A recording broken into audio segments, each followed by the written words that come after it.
GOAT LeBron James. Nanalo ang Golden State Warriors at ang Los Angeles Lakers. Si LeBron James umabot na sa 50k career points. Anya ni Shaquille, dapat daw isama si Steph Curry sa lahat ng GOAT discussions. May reklamo si Coach Steve Kerr sa mga referees. Dapat daw nilang tawagan ang mga traveling violations. Sunod-sunod ang panalo ng Warriors matapos talunin ang New York Knicks 114-102. Hawak na nila ang back-to-back wins.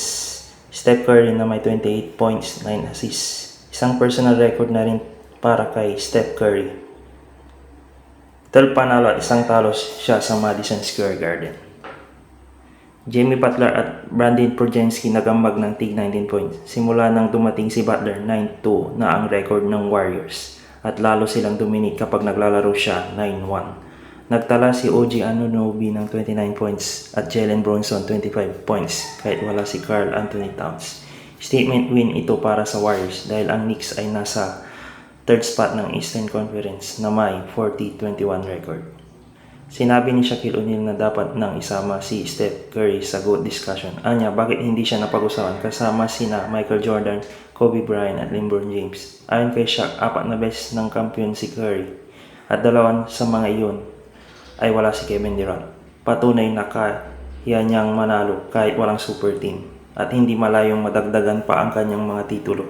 Isa pang mainit na usapin ang traveling violation laban kontra sa Hornets. Napikon si Coach Steve Kerr at nakatanggap ng technical foul sa third quarter. Bakit? Dahil sa obvious na traveling violation nakikita.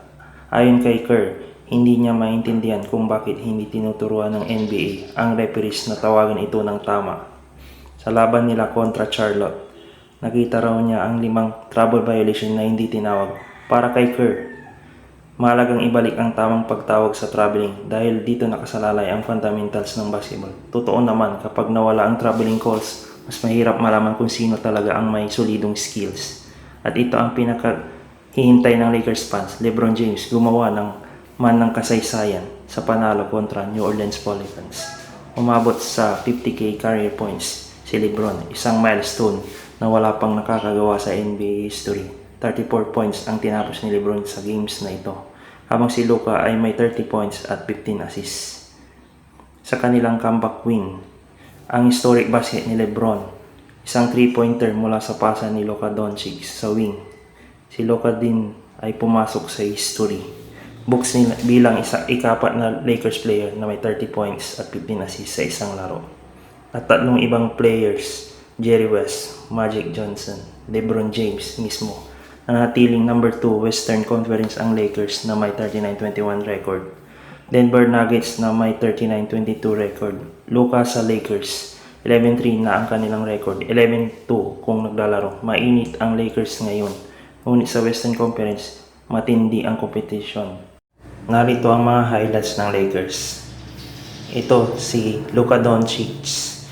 Pumihit ng 3-pointer at nagsasaya ito. Ito na naman, isang transition pass to Jackson Hayes with a dunk.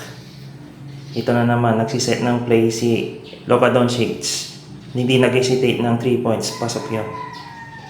Ito na naman, another pass to the side, 3-pointer. Luka Doncic driving pass to Shake Milton, another 3-pointer. Pasok yun. This one, pinasa ni LeBron James kay Gabe Vincent. Pinasa kay Luka Doncic. Binigay kay Jackson Hayes. And then LeBron pass to Jared Vanderbilt with a dunk. Pasok yun. Andito ang Oklahoma City Thunder, number 1 sa West.